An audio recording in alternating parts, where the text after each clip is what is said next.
मैसूर नामक एक राज्य था। वहाँ का एक राजा था। शादी के 12 वर्ष बाद भी उसके कोई संतान नहीं थी। 12 वर्ष पूरा होने पर रानी गर्भवती हुई। उसने एक दिन राजा से कहा, राजमहल में रहकर थक गए हैं, चलो आज हम बगीचे में घूमकर आएंगे। राजा रानी दोनों एक दिन बगीचे में गए।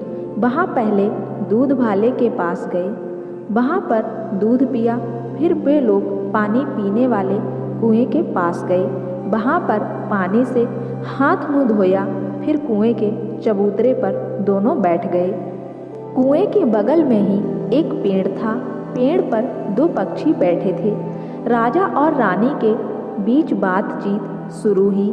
राजा ने कहा, पता नहीं ये पक्षी मांस खाते होंगे या मोती मणिक। रानी ने कहा, नहीं नहीं, ये मांस नहीं खाते, ये मोती मणिक खाने वाले पक्षी हैं। इस बात पर दोनों के बीच वाद विवाद शुरू हो गया। फिर वे दोनों राजमहल लौट आए और नौकरों को बुलाकर यह पता लगाने को कहा कि वे पक्षी मांस भक्षी हैं या मोती मणिक भक्षी। बात यहीं पर खत्म नहीं हुई।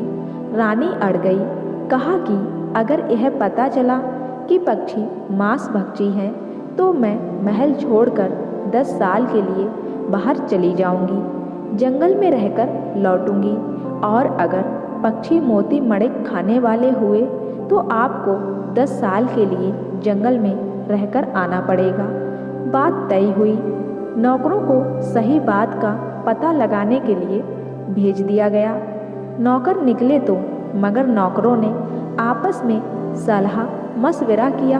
वे सोचने लगे कि अगर राजा 10 साल जंगल में रहेंगे तो प्रजा बेहाल हो जाएगी, इसलिए हम महल जाकर यही कहेंगे कि वे पक्षी मांस भक्षी हैं।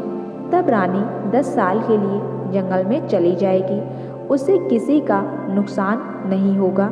नौकरों ने यही किया और महल जाकर कहा कि वे पक्षी मांस भक्षी हैं। रानी को वचन का पालन करना पड़ा। वह घर से निकल पड़ी और चलती गई। अंत में कई दिन बाद वह जंगल में पहुंची। वहाँ पर एक गुफा थी। वह एक राक्षस की गुफा थी। इंसान की गंध मिलते ही राक्षस गरजता हुआ बाहर निकलने को हुआ। रानी भी अंदर घुस ही गई। उसने राक्षस को देखते ही कहा, बाबा, मैं आपकी बेटी हूँ। यह कहकर दरवाज़ा खोलकर अंदर खड़े राक्षस के वह पाँव लगी। कहा, बाबा, तुम ही मेरे माता पिता हो। रानी के इस बर्ताव से प्रभावित होकर राक्षस का दिल पिघल गया। उसने कहा, बेटी, तुम्हारे मुंह से ये शब्द सुनकर मेरा जन्म सार्थक हुआ। मैं पिता की तरह तुम्हारी देखभाल करूँगा, तुम निश्चिंत रहो। इस तरह दिन बीतते गए। रानी 9 महीने की गर्भवती बनी। फिर एक दिन वह अपने इस पिता को बुलाकर कहती है कि मेरे घर के पास एक दाई माँ रहती हैं, तुम जाकर उसे बुला लाओ। इस पर राक्षस उससे कहता है, तुम आराम करना, मैं उसे बुला लाऊंगा। आकाश और भूमि को एक कर वह दाई माँ सुवक्का के यहाँ पहुँचा। उस समय दाई माँ कहीं बाहर गई हुई थी। तब उसकी राह देखते बैठा राक्षस पक कर बूढ़ा जाता है। फिर सुवक्का लौटकर घर के आगे बैठे बूढ़े को देखकर पूछती है कि तुम किस गांव से हो। इस पर राक्षस यह जवाब देता है, मेरा गांव, मेरी बस्ती वहीं जहां शाम होती है, जहां अंधेरा होता है, वहां रुक जाता हूँ। फिर दाई माँ सुवक्का बूढ़े को अंदर बुलाकर खाना खिलाकर पलंग पर सुला देती है। राक्षस को एक टाट की बोरी देकर उस पर लेट जाने को कहती है। फिर राक्षस आकाश और भूमि को एकत्रित करके उसे गुफा में ले पहुंचता है। रानी करवट बदलती है तो राक्षस कहता है, देखो बेटी, दाई माँ सुवक्का को मैं यहाँ ले आया हूँ। अब तुम्हारे सारे दुखों का अंत हो जाएगा। उसी दिन रानी को एक बेटा हुआ। दाई माँ सुवक्का वहीं पर 6 महीने तक रहती है। 6 महीने पूरे होते ही वह कहती है, बाई मुझे यहाँ आकर 6 महीने पूरे हो गए हैं। मेरे बाल बच्चों का क्या हाल हुआ होगा मैं नहीं जानती।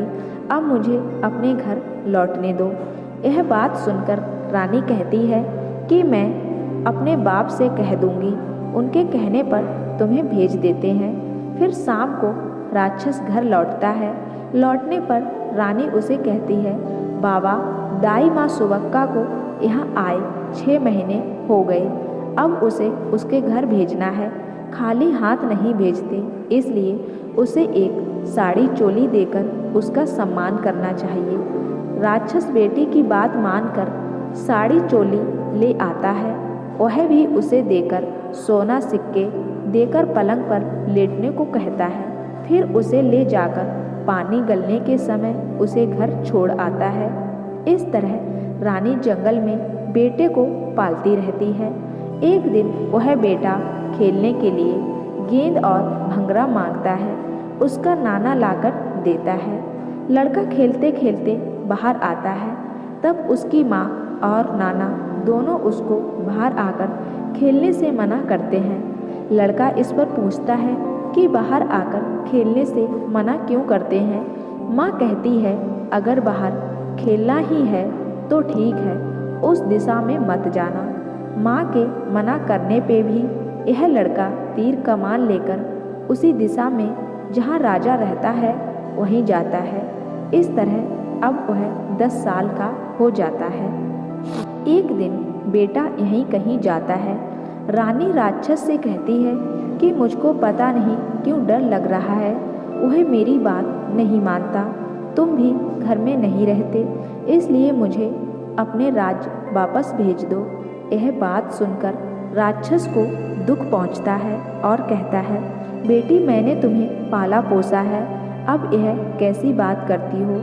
इस पर रानी कहती है, मैंने पहले राजा से पंथ लगाया था, अब उसका वादा खत्म हो रहा है, इसलिए मुझे वापस भेज दो। जवाब में राक्षस ने कहा, ठीक तुम्हारी जैसी इच्छा, मगर मैं तुम्हें कभी नहीं भूल सकता। तुम जहाँ भी रहो, जैसे ही मुझे याद करोगी, मैं तुम्हारी मदद के लिए हाजिर हो जाऊंगा। इस बेटे का क्या नाम रखूं बाबा? वनपुत्र कहो इसे, राक्षस ने कहा। तब से उसका नाम वनपुत्र पड़ गया। राक्षस उस लड़के के लिए हीरे का कुर्ता, टोपी और बेटी के लिए हजारों साड़ियाँ, बहुत सारे गहने आदि देता है। रानी बेटे को कुर्ता पहनाती है, टोपी पहनाती है और साड़ी पहनकर गहने आदि से अलंकृत होती है। राक्षस माँ बेटे को उनके राज्य में भेजते हुए एक पेड़ के नीचे आकर बैठा। जंगल में चोर उचक्के होते हैं, गहने कपड़े छीन ले जाते हैं, सावधानी बरतना, यह कहकर उन्हें भेजकर गुफा में लौट आया। रानी जाने लगी। जाते जाते दोपहर में बहुत गर्मी लगी। अभी 4 मील जाना था। तभी उसी गांव का एक आदमी जिसका नाम चेन्नड़ा था, लकड़ी ले जाने वहां आता है। उन दोनों से भेंट होती है। उसे देखकर रानी कहती है, क्या भैया तुम हमारे यहाँ नौकरी करते थे? राजा और मेरे बीच बात बढ़ी, उससे हमारा यह हाल हुआ। चेन्नड़ा का रानी के गहनों पर ध्यान गया। चेन्नड़ा यह कहते हुए कि हे भगवान, मुझे यह सब घटना मालूम तक न हुई, आइए हम लोग यहाँ छाया में बैठते हैं। कहते हुए वह दोनों को पेड़ की छाया में ले गया। वनपुत्र को प्यास लगी। अम्मा मुझे पानी चाहिए, उसने कहा। वह चेन्नड़ा से कहती है, भैया बच्चे को प्यास लगी है, पानी कहाँ है बताओ मुझे। वह देखो वहीं है, तुम यहीं बैठी रहो, मैं ही इसे ले जाकर पानी पिलाकर लौटता हूँ। यह कहकर उसे कुएं के पास ले गया। वह कल्याणी कुआं था। वह देवी देवता अप्सराओं के नहाने का कुंड था। पानी में प्रवाह होता है। वह कुमार के हाथ रस्सी बांधकर उसे कुएं के अंदर उतारता है। उतार कर रस्सी को काट कर कुमार को वहीं पानी में छोड़कर लौटता है। पेड़ के पास आता है। चेनड़ा को अकेले आते देखकर वह पूछती है, तुम मेरे बेटों को कहाँ छोड़ आए? जवाब में कहता है, तुम्हारा बेटा कहाँ आता है, तुम मेरे घर चलो, तुम्हारे गहने लेने हैं। वह बेटे को याद कर जोर से रोती है। वह उसे जबरदस्ती घर ले जाता है और उसने कहा, यहीं पड़ी रहे, जो कुछ खाने को दूंगा उसी को खाकर चुप रहे। अपने बेटे की याद में उसने कुछ भी नहीं खाया पिया। तभी उसे अपने बाप राक्षस की याद हो आती है। वह तब मन में उनका स्मरण करती है। राक्षस भूमि और आकाश के बीच एकाकार हुआ खड़ा होता है और पूछने लगा, तुम्हें कौन सी मुसीबत आ पड़ी? तुमने मुझे याद किया।